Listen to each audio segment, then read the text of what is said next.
muru ala ka ngina ja amin ala ka sawu mandama amin ala ka son ba ka ala inshallah ala ka nyini fa bela jele ke sorofa o kuma ni anya kuna foni kenaka fata ni ala sona matna ke bashi kan na bidete ni ala ka ele ne kenaka lenga ni ala sona matna ke kan langule man toro shite ngoni aminga kene marhabani akana aluga gi toro de on s'en fout fati inik gishe inik kelempe madame bamba fatika kelempe après elle c'est elle ma ala ka sutura ala ka jamana mbasigi mi Vincent Togo ala ben ga krafela awa tapli tour réalisation bo kare jarabad mi ala be difula jamanu ko mo kefa ka angola sikuata awa kita ka mo bismillah o mi marketing la samad ndawbe jobala ade ko kanga na fogo jobala le sapeur ala ta do ka avale ko ka men ka me jobala ara saman ni mote mo ga jale ko go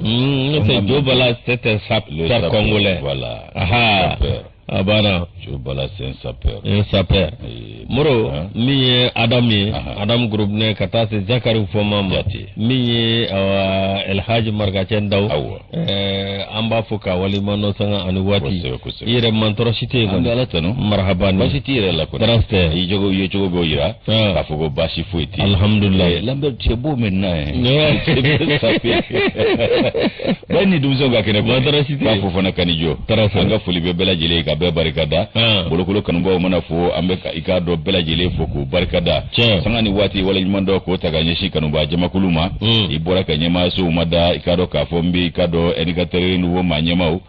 alunda unaka jama mbu ka fuli fraitenga kallaba ka ikado renouveau imprime madu suba anaka jama kulu ambo fraitenga kallaba ka fuli ko ke ka nyeshi ikado ka fo gimelekeni ani bua karisa ko plaisir katasi ikado ture ani ikado zebra makoneu ulu fana nuka yoro anga foli buye kenen kaya nanyulo bela jilefo yusu awni ulu ambe faranyoka ka jabaru masa barikada jabaru wahidu beso masa nanyale barikada ambe rasulu wale nyimando nemani kishibama ala ko jidaka amma sa ko ni saratambulo olini tanuni wale nyimando obenyeshi amma sa kelengile bela jilema kalabanga duwa kuye alibi ala ko bolo kanshi uje ankoro kabana koro bashi ka jidi ke lafiya ula munumbi cieso karabara dali alaka no ya uluye kanumba jama faso kona ni faso koka le ba jama ni lame ba jama ni bede barakele kono kise kuni nya kuma ka benu sigoro chuwewe obeki bismillah ube bismillah kene minga ode kuna funi kene ka ubo kuna siri kono onfona ya wasado fasiri sebe kono kuma ula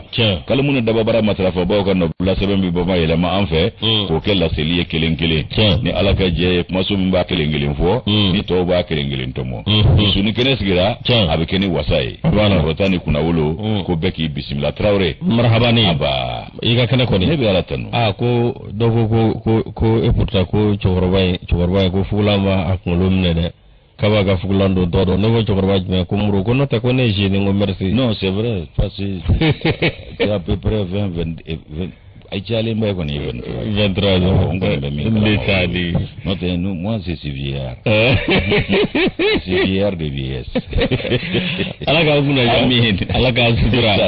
Alaka jamana mbasi. Alaka kaya. Alaka jamana njugu malo. Ya Rabbi mama bena nisira kibe jamana ntache. Alaka awa asira alaki nyegre alaka nasira irila. Ala nyebilo. Ajobau. Alaka olu nyeke mana obseka ajosira ejukumi. Alaka ujo fana. Ma alaku alaka ajobau jo. Ka tien ba o tien abana awo ala ka kete merci min donne mi madon o bebi yere do beni ala che ye mi ibo do abana beba do isigile mi nka i hakilina mi tabulo mi o te beni ala che yo abana o nga aflede akara ala nyena wallahi mali taga kalefo ala kele inde law abana o no ko ni nyebe olu yoli tolawa usagoti so mali ampe kam mali mine wallahi mali ampe tay awo ni mali kirabi ayo de fongo ya ga mafado maleo nga amanga sigite sira bes londo so pour que amse ka ni blanywana fere betige le do so kan sigini fere be ali ni ngofe ngabana be affaire bi de before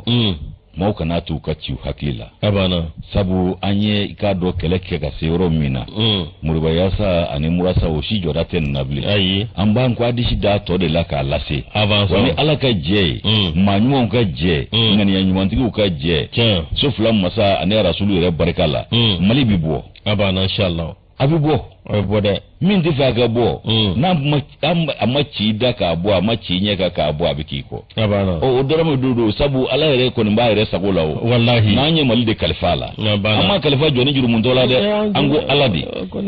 ngamuno yake jongo e ka afoko karsade de ibe karsade ko ibe karsade nye ibe on bi mali de ko ni min to ko ibi yere nte asmun do kabna la kanda na masigi asmun titawa majul nte shogal do asmun na do jume sa jume na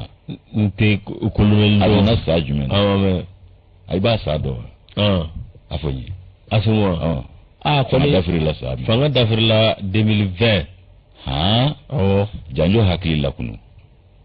janjo kuna busabla nena ko fanga dafri la ka 2018 ko verificateur ka rapport 2018 2019 ko kera franje fanga de kono akera plateau ingaya hakili la kunu doni ko fanga dafri la août 2020 fo janjo dafri la 2020 no te procureur ka o veno go fanga koroka marada ko petu oho anaka abora yoro bingase ado ne ko ndato abora yoro bingase ado ne ko ndato na hakili la kunu kumalla sega bije ma hakili ga ko yisu gala bije ma hakili ga ala ka je akwa siribe blagunge ote magwaye anna kunye kuna foni mingo ya anta kara kuruka amne tumasera abana nanga amba mine ne ka to de renouer nanya mine no ye yusu ikaro ka fo fasiri kele do aja mutene fe o ko kuma na ko mankutu ani ngunu mimbe kerefe ka fo ko menye ka do ango franje fanga amanyema colonel Asimu Goita o ka edde ka ko mugu chirola kalomfi ni ka jibi na de o kuma mali gouvernement ma da global ni sigini ko inye ko ko bora ni ka ko kalondigi ya ni ga bela jile basakile chi nazara la ka o ka do kuna fo ni charisira mimbe ko liberation o liberation aya libere ni kuna fo ni ye nga kuna fo ni balo lente yusu ba ka fo la silu kara ka beni juma do novembre kalo ikleta anikele ba fulani mugani fulasa na mali gouvernement akoko faransi ka o ka do kuna fo ni sebe fe mi vono liberation ko kalo do bi kalo do sini wa kalo fin kirikiri yusu ko kuma na iba ka fo ku ye fe mi fo ko Asimu Goita no yanga franje fanga manye mai ko ka edde ka do ko mugu chirola ko ka beni ka do novembre kalo te clé flat temene ye kuluba ko ni ngoy ye kalo belebele la bene franje la ka fe ko jangu ka kuna fo ni cherisrai haka ja ko minye ka do ko imena aunga gouvernement fe wati mina ayudu sukun toro hali ko na franje fanga ka do ko ulu ya me wati mina kani kuna fo ni ye wati mina novembre kalo kleta anikele ba fulani mugani fulasa ina faransi ka kuna fo ni cherisra do be no aywa mini o ye ka do ka fo ko liberation o liberation mini o yeni fasiri ko Asimu Goita ka edde ka ko mugu chiro la dofe ko ka dogo franje fanga manyema ko o masura maye ni makofole nye gouvernement ko kalo dobi kalo do sini makana kala turu kuma inga ko kuma nye kalo vinkiri ko faransi ka kuna foni charinsira min fle ni ye pa be bara de la alibi ko ka sabuke anye ka do datugu do nye kulu gbenga wulusu nofe uteka sika do mankutu chie ani haki chie kuma o kero soro ko liberation biko uluka bara toni de la sekui minye ka do ka kuna foni charinsira munu nye mil koleni la dege we aka jani uka itado dore do jamana chi kuma o ani faso chie kuma ko France 24 ni ka do ka fo radio France International no ye RFI an mulu gbenga ka buguri je gunju ko wa o ko liberation ko luka bara toni de ke ali bi sabu ka do dakuntu bulo ya tun yusu iba ka fo ko amba konfo ga sibe koroko na nga gouvernement o ka kuma kanye ka sabu ke mi ku e bara mi nga da ko do mbali ya bara do wajigitike kuma de niye aka ja ko ni re malo bilebile ba de mi ye sigi fa France ka bulo ka ba ko ni makeni hakli nyuma yere ye wa makeni ngani ya nyuma ye liberation kan ni bara yi ngara ni mi ya yere ba do mali gouvernement France fanga gouvernement ko ikado ka foko mi yeni ko nyisa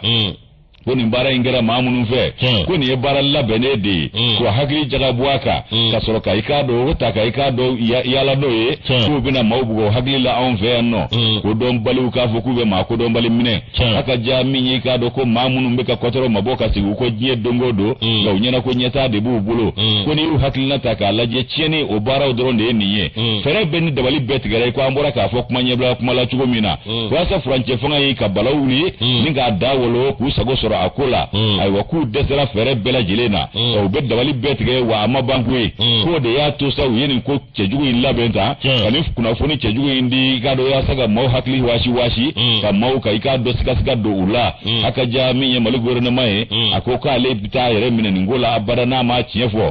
a bɛ tila ka damakasi kɛ k'a don nin kɛbaaw kɔ kan u ye i k'a dɔn nin kuma in bɔ yɔrɔ min na u k'a jalatigɛ anw ye o damakasi min n'o ye plainte ye k'u bɛ n'o don i k'a dɔn nin kunnafoni carinbaw kɔ kan a n'u jɛnkuma ɲɔgɔn a ka ja min ye i k'a dɔn ko malidenw k'u hakili latigɛ ko ŋɔmiyirala mɔden ko nin kana maa si bɔ i dabolo la nin kana maa si hakili waasi ye dabɔ n kama don yaasa fɛɛrɛ ni dabali bɛɛ bɛ ka tigɛ furancɛ fanga in kama o kalikan min ye ko malikura k'i k'a dɔn k'a bɛ jusenkura di Mali ma k'an ka yɛlɛma hɔrɔnya n'an ka danbe ye k'o segin an ma ani k'a dɔn k'a fɔ an ka jamana tigiya k'o kɛ an ta ye ko o de kɛn bɛ k'u ka i k'a dɔn cɛkumajɔlɔ ye u kan na o t'a dɔn u bɛ min kɛ sa fɛɛrɛ bɛɛ bɛ tigɛ yaasa i k'a dɔn bisibasa ka don Maliko la a dun dabɔra mun kama furancɛ fanga hami ye maliden cɛman ni musoman u bɛ se ka lafiya sɔrɔ cogo min na sini ma an ka bɔ nin degun in kɔnɔ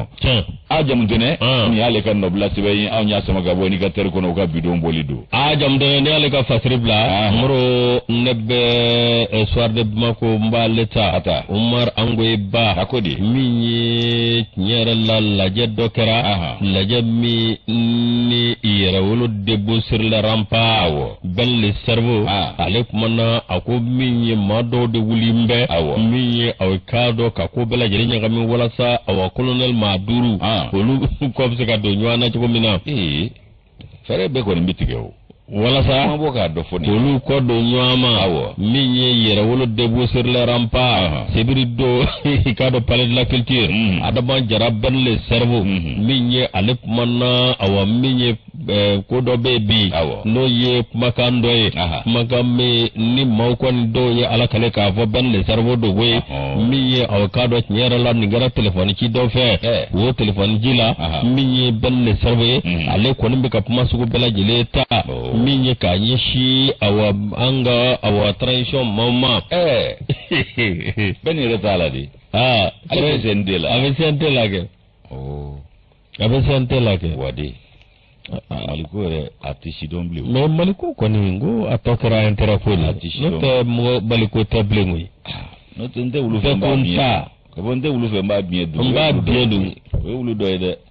hali opérateur économique ni min jɛra marché la kaban o y'o bannen o bɛ wuli ka fa bɛɛ lajɛlen ka mankan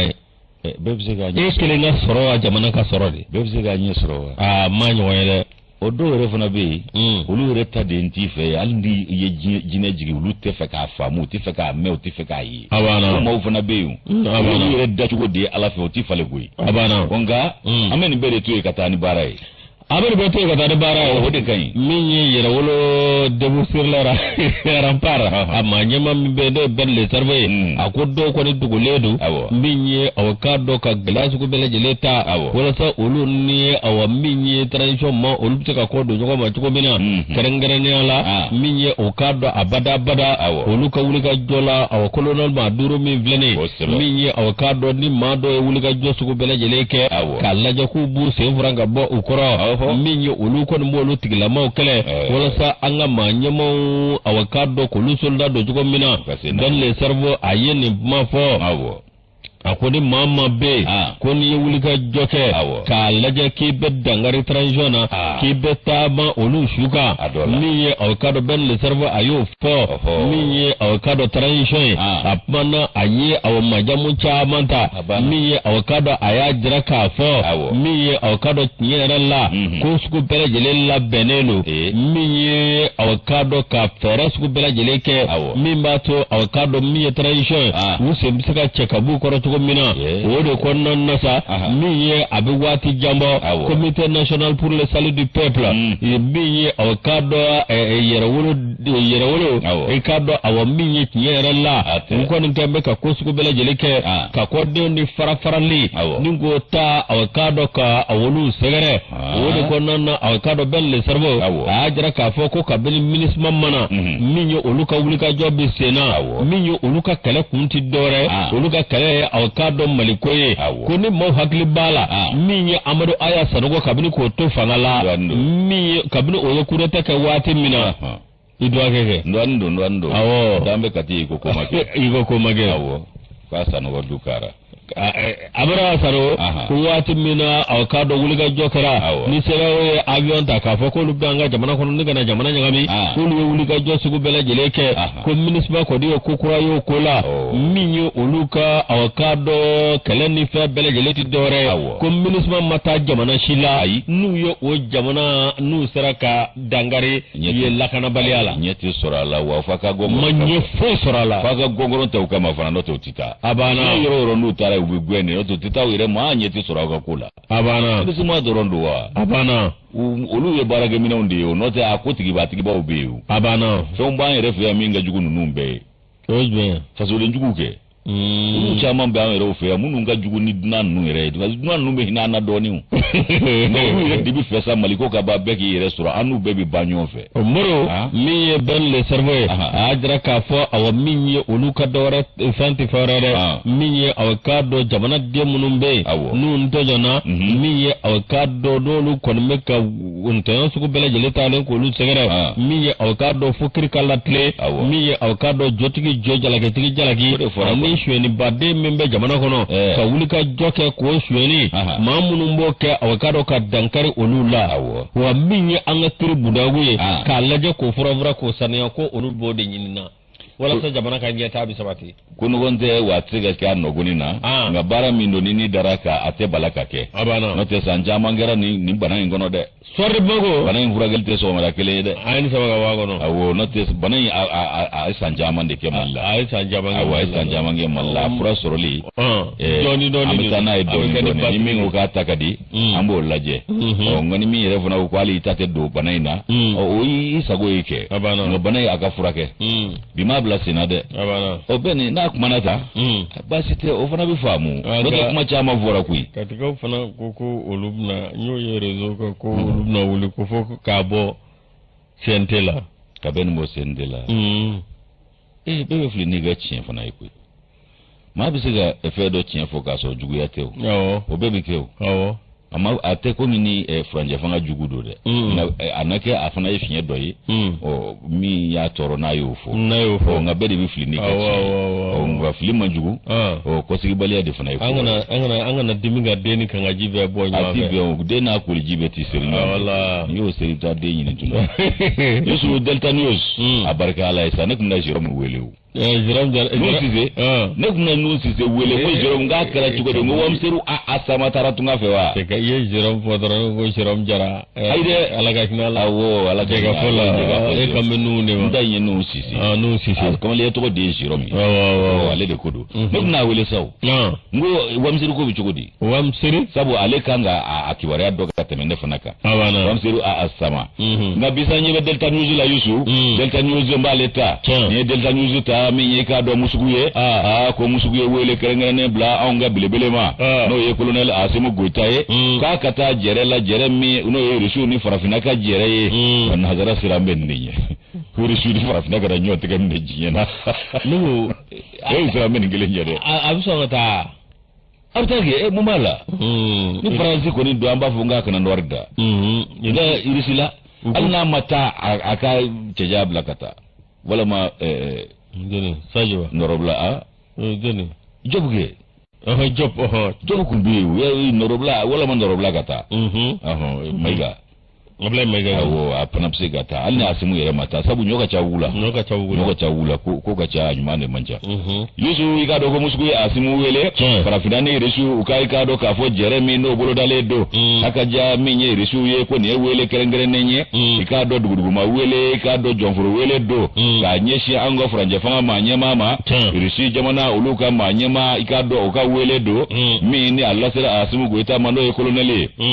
wakabe fesa akakoko bela jileke akata kumbe mi no yirisi jamana ni farafina uluka kumbenye mi ngoro dale do kabla ba fulani mwani fula sana akaja minyi kado mali kado amanye mawe uluye ni kuna foni lase gabeni juma donye nova mulkole kleta ani kele ba fulani mwani fula sana akera kado bataki ye ko lettre d'invitation o mi ndira mi yirisi kala sigide ale de ya sugo doni batani serenye Vladimir Putin tola ngata di kado kafo a jɛɲɔgɔnkɛ ma n'o ye maliden ye a k'a lase a ka jamana ɲɛmaa ma n'o ye Asimu Goyita ye ko Putin y'a kanu don a ko hali ni maa si ma ye n'a kelen yera sombe Russie Afrique la k'a b'ale wasa. A kelen farafinna fɛ. A bɛ kelen farafinna Putin k'a ciw dafo k'u ɲɛnamini. Bɛɛ la cɛ bɛɛ girinnen don k'a sɔrɔ a yɛrɛ sigi fɔ b'a kun cɛ minnu. Wallahi. Est-ce que cɛw man kan. Yusufu min ye Asimu Goyita ye k'a ka taa ni kunbɛn kɛrɛnkɛrɛnnen n'a min bɛna kɛ juillet kalo la 2022 san na u ka duguba min bɛ Saint Petersburg Saint Petersburg ka a bɛ kɛ yen nɔ. Minisiri min bɛ n'o ye an ka jamana ni jamana wɛrɛ ko ɲɛnabɔ minisiri ye belebele jamanja min ye Abdoulaye Diop ye ale kɔni ye Rusiw ka lasigiden bisimila ka bɛn n'i k'a dɔn alamisa tɛmɛnen novembre tile 10 don 2022 san in na i k'a dɔn u ka lasigiden nana ni cikan de ye Rusiw ka lasigiden yɛrɛ Igor Gromyko a y'a kɛrɛnkɛrɛnya k'a perepere latigɛ k'a fɔ ko Mali gouvernement i k'a dɔn k'a fɔ ko u ni Rusila ka tɛgɛ di ɲɔgɔn ma a kɔni ko o bɛ ni i k'a dɔn nin min'o tɔ kolo girinya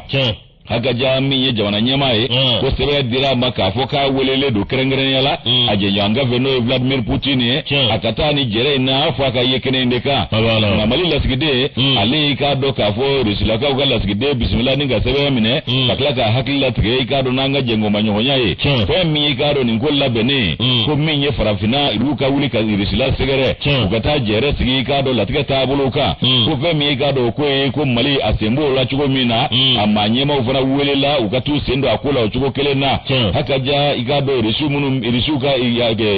ɲɛmaayaso min bɛ yen n'o b'u ka jamana ni jamana wɛrɛ koɲɛ ɲɛnabɔ o maa ɲɛmaa ko yɛrɛ kan ka na anw fɛ yan koyi a bɛ labɛnw na n'o ye Sergei Lavrov ye Sergei Lavrov ale kan ka na yan nɔ ko ni maaba fila u na ɲɔgɔn ye ka faamuyali dɔw kɛ an ka jɛngomaɲɔgɔnya u bɛ se ka kolo don cogo min min ye i k'a dɔn sɔrɔ sira fɛ musakako sira fɛ sanni feere ani julaya n'a taabolo olu sira fɛ Abdoulaye Diop ale y'i k'a dɔn k'a fɔ tanu k'o ta ka ɲɛsin Rusila lasigiden ma k'a ka tanu belebeleba ta k'a ɲɛsin a ka jamana ɲɛmaa ma Vladimir Putin k'a dɔn Asimu Goyita tɔgɔ la ani Mali gouvernement tɔgɔ la a ka ja Mali ni Rusila k'u ka tɛgɛ di ɲɔgɔn ma ye k'a bɛ ka kologiriya ka taa fɛ wa nafa fana yera o min ye k'a dɔn k'a fɔ o nafa min yera ko dɔ de bɛ fara o ka fɛn tɛ b'o la u fila bɛ ka dɛngɛniya n'o ye k'a fɔ ko min ye nin ye sira kɔrɔ ye sira in kun datugura de nka fanga dafirilen kɔrɔ ko Asimu Goyita fɛ fɛn min ye 2020 san i b'a ye k'a fɔ ko fanga dafirilen kɔ aba ko min y'a Asimu ye k'a ye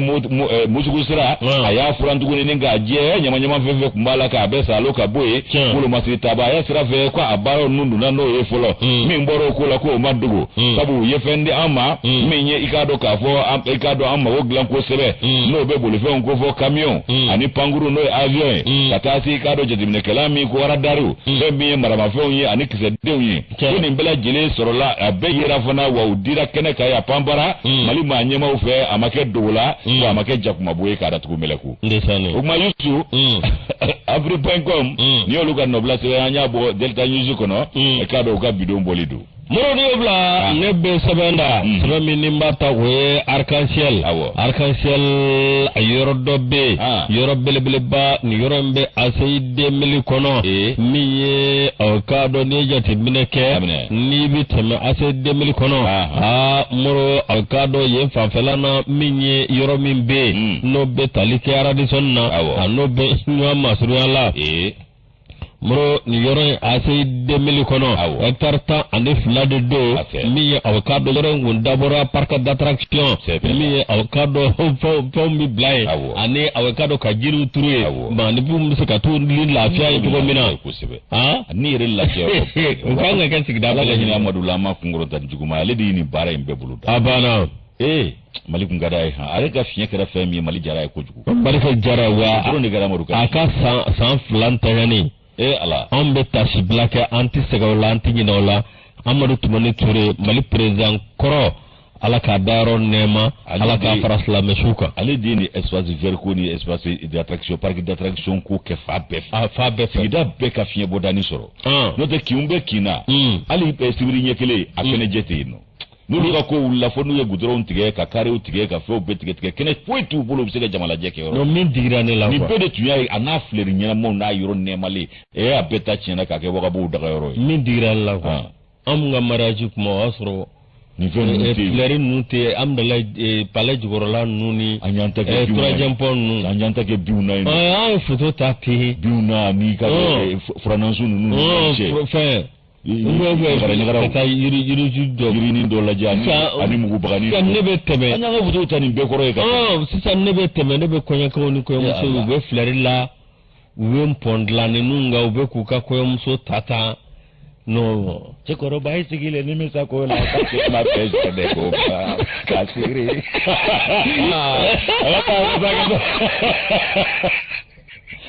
ya te la wa ya ki la ko te asigile de bidala ko kutenya nango ngama ngrimba nu tabi laji dahida la taga pere bala re fo di bulldozer ba ne do la fo ma ya ba mi nyama ibe singla de Allah ngama sai mano de de sai mano de ko dumi ko mana ya muro mi avocado ni yoro ku fole ni jati mi ka hectare ta ani flado ni yoro mi flane amdala asi mi parc d'attraction muro ode konon na sa mi avocado awati san 2003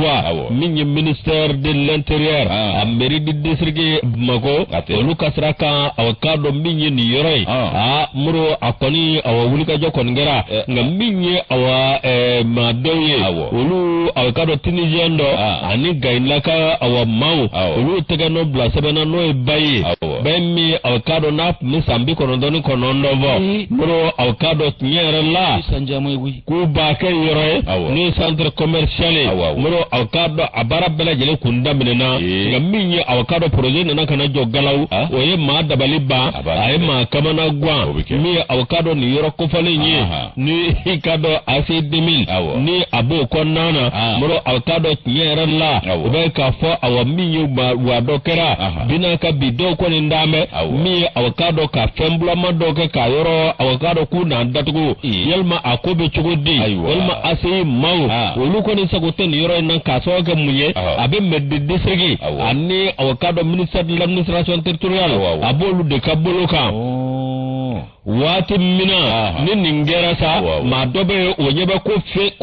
tifi tabulo la mi ni espace vert yelma ninganga ka yoro mi kati kata osra fede o sebeninge avocado ka chi yoro mina oye AC 2000 a direction générale muro avocado ko luka nyevolige olu ya draka fo avocado ni yoro ko vole mi avocado nyere la ka bike espace vert yelma anake yoro mi avocado ni fiebo dabisro nga mi avocado nie jatimineke parcelle numéro 2717 no 2717 aminye avocado anabe amdala AC 2000 muro avocado ni yoro mi vlene minye espace vert muro nga ibae ka fo ko sai no wulika joko ningera wulika jo avocado minye nyere la mi avocado mado ko ndambe yoro mamine kasoro yoro ate AC gabulu kane yoro me awa meridi district ko kata se gouverneur abolu deka awa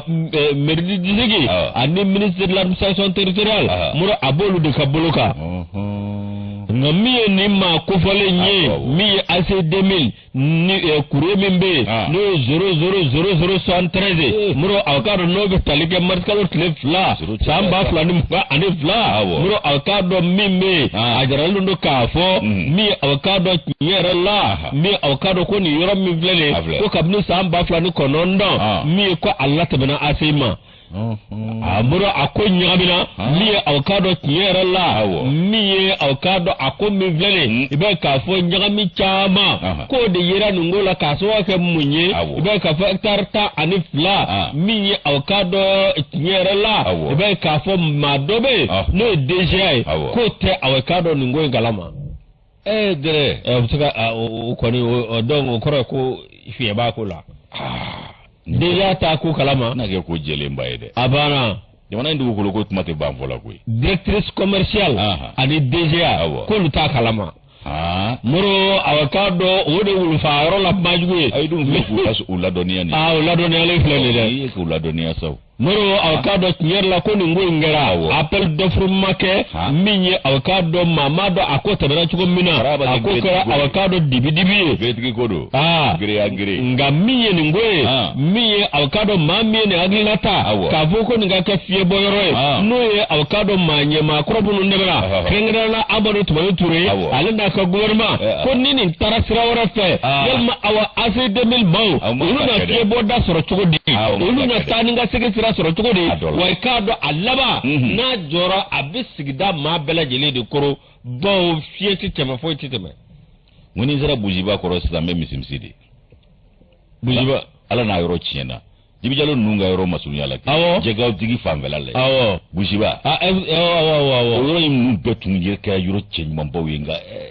awre nyuma ko degradation wa abeka degradé jardin public bebe kadde wallahi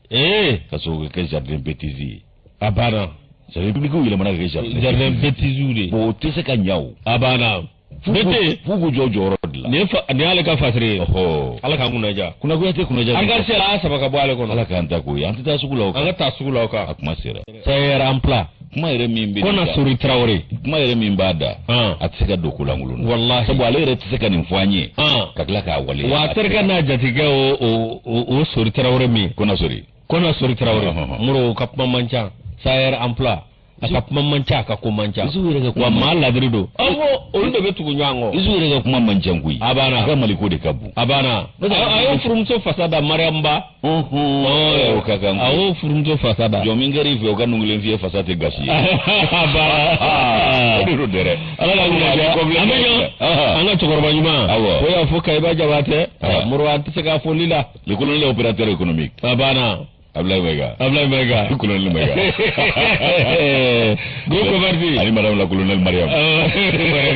Diallo jeri ndesare otuma yusu akanu ba jama bela jelefo abe barikada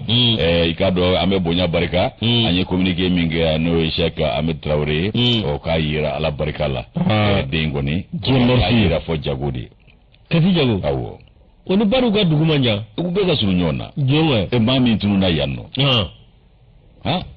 sira kuro wa yoro jume jago ay mogo betati ko de law tara katiti ga ta ko kabil la television la kana so be yala jad ana korodu ka yira jago o Cheikh Ahmed Traoré ala barkalla communiquer ngara yanno a jawre bora so mo ko hamine do bela jele yiseke ko ka foli ke be mo ma yu deme ko bara la so mo ko te ko ka foli ko bela jele ka bajalan sabana mo ko te ya rabbi jango jenabu siso ako ka be bela jele barkada ko krengena na ko renouveau ka nyira ya seka ko la ko na Yusuf na temenengo o minye ka do ndel laga madoka chifi yalla no ye binajan ala ka hina labbi maraka labinaja anya kuma foya ay Sidi Sangare wile no ye radio beje ko nye korole ka ngo blati beja ka fara bina ye chi black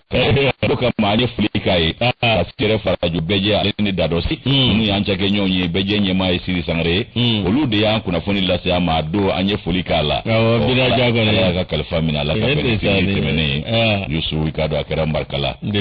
ko tara nyenyini kata soro nyere dedu jeni bina roba do ngandedu bika ko muso fana sanu go bangon tournela o balma ke dedu ko mana masano ali bina jaire balma muso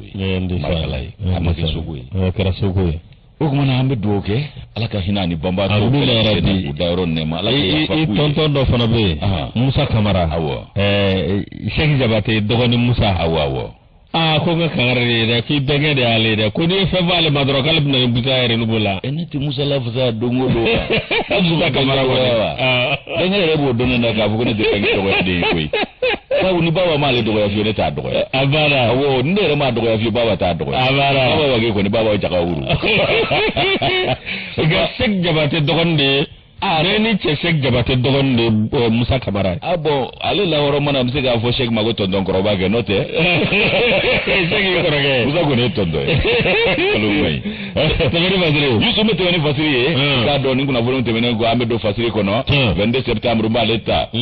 ni nye 22 septembre ta minye ka do lakana ko nasira e anga fama ka do yu ko adishi da bingani ngela do ko adishi la marakala ni ga ka do ulase ko ungani ya masawati jalo aleka nobla ni nye ka do 22 septembre ko nala haka ja ni nye ka do kafo abe wati jambo anga ulo masi tabo ka do bingani ngela nye kine daga ko uluka jango ujose munun ton no do yoro ni nyonje ka do nye kine daga ko uluka no ejatike wale ke batkila ma wiye san ani wati iba ka fo ko udole do ko jakuma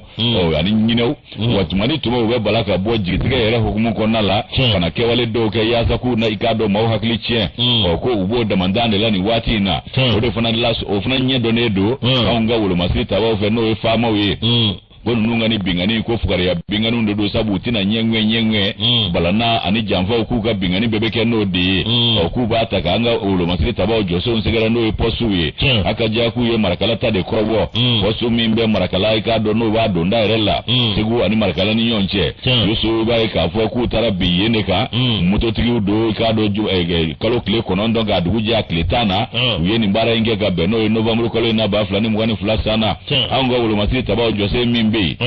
yusu ikado ka foku ye bone jigi bingani ngelaw ka tiga madu anala le akaja uye bone jigi ka kaminyi ikado bulula minoncha mako ndarake ula mi yigaro ka fo novamukolo kletain we wulika joke ka dankari ni manu na usago masoro chugoshila aywa mi yigado lo masita wa bulu fara mimbe ko secteur 5 operation maliko o manyema colonel Yusuf Umar Sise ale wulika joke ni ngata ni ngene nga ni zandara mo ka manyema segu marabulo konnala ubela jire jera kata jengo manyogo ya hukumu kono kata boni yoro ina mi ye colonel Sise ayika do chedo ntanu ku barkada ku ka ikado ka fo jo ka chekse ko amadugo kumana ku ya wale do dakene kanina ko manyema uka folibuye ko gabe fe mi fuye ni manu nu fugare udedo uka bara bela jile fugare ya bara e balana oni benganu kumana ku uka ukilito wiye la sana ni wati ujanga na bo wire ko abada ko wika do ku do jole do jose doka ko e ponruji markala uyorola ibaye ka fo ko oye ka do daire akaranga dade sokolenye bingani kala unye okumana utite mero soro minge ubukana bingani nunke soni so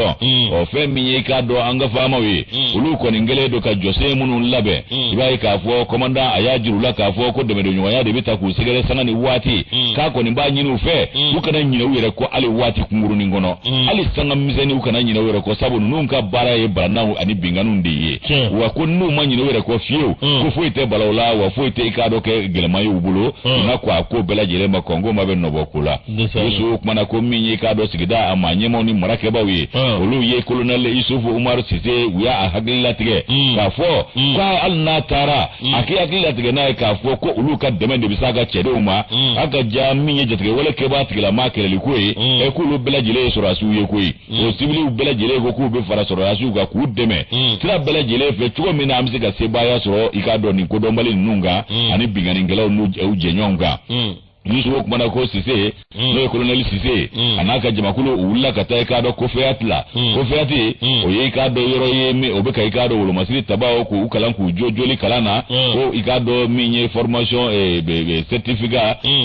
inter armée ulubo kala on de lay o wala o kalamlo min sigile doy atari yeda o kala ke bo funaka aka jami ka do atelier centre de marakala amto ga jida min sanaka ya mabe Yusu atara ulu daro benedo yema atari nyeda ulu kaino brigade territorial mi gendarme ameriko fo wani ulu tara katu nyeda ukayoroka atara yoro chama laje kakla ka baraji ire kataka sigi afe ka laje ka do ka fo gele ya munumbe ani deme mununganga ke ga nyeshi gele ya kumeni barauma ko kolonle ayini barawo bela jile buluda ka be hakilla kunu ka fo ko octobre ko temenena fama ay dangari jugu mi nan yoro ko fole nuna lamununa uka wuli ka jo bela jile kono ma keme ani bisaba ni saba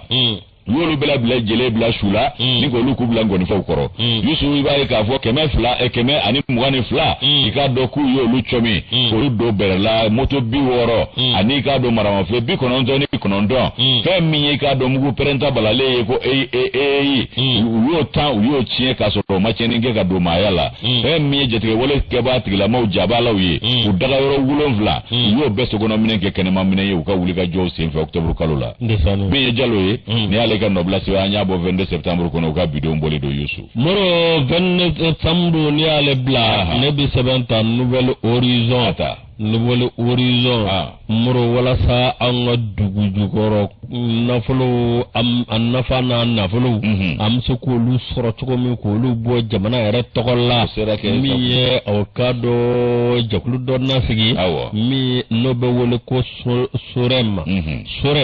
mi ye ni hakilina abora ka be nga jaklu mi no karano aziz nationale muro avocado ni boraka kuma boraka be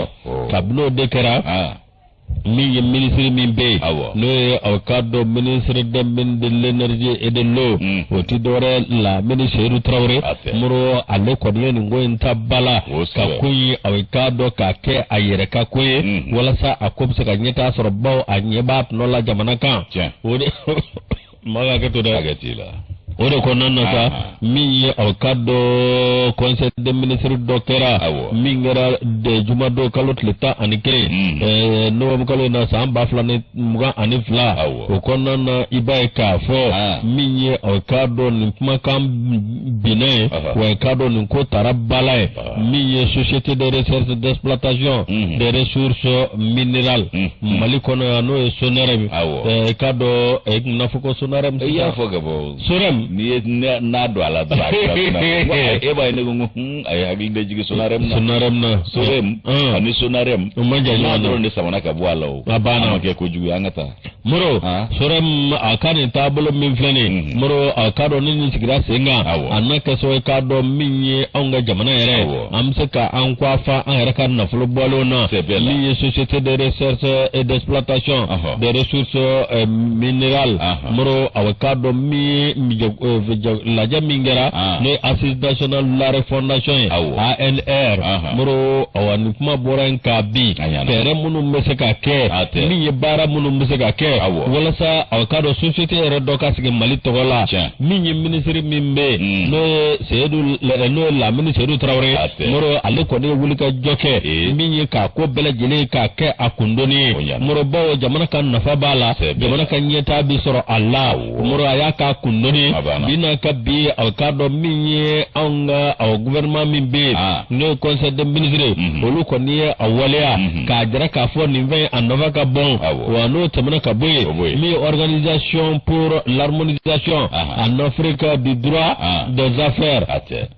Femimbi talike société avocado commercial la ani groupement d'intérêt économique muro avocado naga sowe avocado ko lu belejele ni ko lu labbe avocado ni notarka ya maria muro de konan na sa mi avocado ni société mi vlene ni naka sowe mi bato adamadia ubisabati anga jamana wono mi ya ayre kan na folo nyine ananga awabara kale muro obi jabana yare nafa no boray be ka fo awa minye famille B no bitalike avocado assurance maladie obligatoire amuro avocado minye nyere la kabeta milliard bi sabanyo anala abutika minge mi san 2019 2021 muronga avocado nyere la be ka fo awa anga jamana kono minye avocado ton biworo ani saba ana kungamven nani muro avocado anzara ko de bo ni avocado sanuna jugoro nafola ko muro nga ni avocado fami me no artisanal amunu bitani dabani jelo ninga bo anwon takara tonu wore muro de konnan na sa mi na fulmungu mimbe na bo josa anga awa jamana jige bala ne budget national obiti jo avocado milliard kamedoro ani milliard binane ani duro ani akungamve obido bokui obido wani mina ma wori glasabu anga sanu le kisi zumba kule utoroma abara ministre ka akilna de wo maka sanu bote katana aide jamana tifo kalamala wa ubi fere bele jele kede sanu na bora akabama yelema ka nafa boya abara maubina san wa fere be to malere jamana kabroka amekisi utoroma mbakule jo yiba don France ndamandinga tu fei ajigiya tu bulu nga ko 4e mondial réserve d'or 4e mondial no kan jere be kono joro nannan de bulu sanu marale kasoro ndamantu bulu abema shu an ve wa farafina bangunga so balaw anse ka to no fere kangu musa mo benyia ne fratara alo ka e ve mi nyim amusi ka to mi na blo tna vo ko ambe bagede ya nyulula bo ala fero ka munone wa wati akman atuta jatewu akacha ve akujugu ale tumba kede miskine so nyin so ne jugu so miskine lillahi wa rasulika aflibi kata besini kanga musa yo dekeya la budda mami cholo la no koni musa ke fi mai mbiga bo jamana mi na kana ni muguye koni mami tara sigi ki bige bana ha o chama de bitumutu ko ale ko c'est l'homme le plus riche du monde de tous les temps ala be Bill Gates tedna ya ale ma fo larabu jamana clean nu mawko awo masakaru na umateme ya Bill Gates be suma ola me karu na fana tseki sanga sakangu musa de ma chale fana tarana aferlama de musa chama nyinde askan se ka aferke amma fungu bongo amu dili ala kama sebe makala o ngu sebe mafe unde bisika kiri sebe makala ayanyi dowre la ulu bemba wire tebli jangu yire atato kumbanyi asigito banyi ene sogo jama be nyini ko no kamano ko mai balde chama sigimbe ikaro ka fo Sudan nuni chadi nunna yiwa na be kumita se na magandi wallahi bon nda tabe buruburu kumamve yande matakan nun fara ke gon gwene e kun do ko jimi na keta ko no to sunya tan olu ma bide labe no hera bulge no mbangu tanu Jeux Olympiques la bo uko nu mona bwana kateme Usain Bolt ka suma nguru ye boli minke yani kulukoro ci sujuta bako kata do kulukoro ba fay nay ko nyanangulu ali bisuma nguru mamne awo Usain Bolt dumbe retraite labi ningu nu mabe ankle ama ni sasanga beniga wati wawa tangu wabuti no musa nyili kede no nanga mgo be skutiga ko laje tukuni parce que ça ne va pas aga mgo ko ni bia no funa reka mara yoro laje de ala ido mara ulu antu yoro do bisega yeke no te ay munu yi ulu ti soro tunde ti soro blene bli ulu ko ni o majima soro ko na de ni ala ka fa ni ala ka je ko na me ga do fulike bela jirena ka be barkada kuna foni minu sera ka kamara am fe bi yuso kala nunu ye mwana ambe be fo ka be barkada ka dansiki kuna fonu la serula ni roina ni ala ka je ambe fulike kanumba jama kulu be paso kuna ni faso koka ante fulike bela jile ye ndo ake akoko ikaro ka fo anga fo madwe ko jo balar mimi ka fo ama kani ikado jo bala sanu ko tekele ye ko donye jo balari o ale ni jo balai jo bala kana toro iwa kweta ndo ake do asigiro afwa akabiti fle ni bawo jigoroni anga fuli baye ni safer jo bala ala ale ni alen dilo ega ni go film turun la esa dongile sa italien John Travolta John Travolta uldo ku yara sapu gonna alekum se disco dona alekum se de gere Saturday Night Fever Biggies non naku yoluka note papa Saturday Night Fever we mbale de ku saperu le saper nyama ba kala ale ku saperu ka nyama ba ende vani madu lobi pantalon do kana buton sirifu kangoro be sapi pantalon e joglo wala de jega kula ma ya be ni balla motere ya go pantalon ko tegete ko tegete ko mamere zoblo mali ma jama ma go mali ma jama ma go glanda ible ma misini to aso ma bire ta to gula febri anye ni bege ma yenga o manzara nyuma na de yusu dameski kuna fonna ya ambe fuli ka ke kanyishi kanu ba jama kuluma ka ikado kulwala ka fulike no ikado vi no mamtu kulwala na balimau uluka fuli ni ananga msogoroba no fana jarai ko ka fulike bela jilenyi ikado ansulla katanga muso anambalo muso na mbura muso akasrakati ubo bi fana sokomelena ambe do kala kasrakati no mine ani kado baba to bela jilema alaka somo me kasrakati bo ala kana tani du barka ya fe ataraka shimin to ala ko dia koma ambe do ke dilika ere bada dali alaka no ya alibi ananga baba to bela jile kulu wala kulido ani bangoni salimu ka fulido ande tema bada na mata shi blake anga julmuso mi na kapma manja julmuso mi jile yake bunyani karama kono makuati numero 2 ni muso yi abe armadian nige do mala afana tarida de tarida mama ba ma fatura suro nyani Boubacar Jarabad anyi tasibla minge ani plaisir uluka jamungango no plaisir tasibla do ke mai télévision sala elena nyayi nkashira awo barka tashibla suro wani barika baro je mun kan jado bi ni yayi abi nyeje sira flajige wonyo de la jasuro barka ka tashibla ke ka jana jabele jele ka mawnyinga moro anga sabalisa ala ku besara ni herenga ala kanu shisara na nyoyi amina rabbi wakari to fla uche sililo ko chama na yande ndesani awo ko ni mana wuli alalla utitoko ugaje munga utitoko abana no te derki bukula television sana ile aseke ya television pleasure ko ni awali mando do la alo do ga glugi tok mbaka glugi mbaka na nga beni ka tabulu tewa moro kalot le mugan amta kalfa jarafe ani blangyu amta de maraji kwa ni mzodo ka furusiri ala ko jira ngene ma inshallah sadir tulu ta blangi fe blangi fe ko wala ani amta katifana an demso fana be no petit bois tiwa le ka demso ka maraji be kalot le mugan an wolon la inshallah amta bana ala ko kan shi amta bamangi na o ya mo shi duware wangrana mu wangara ni fo ngora Musa Boy Kulubala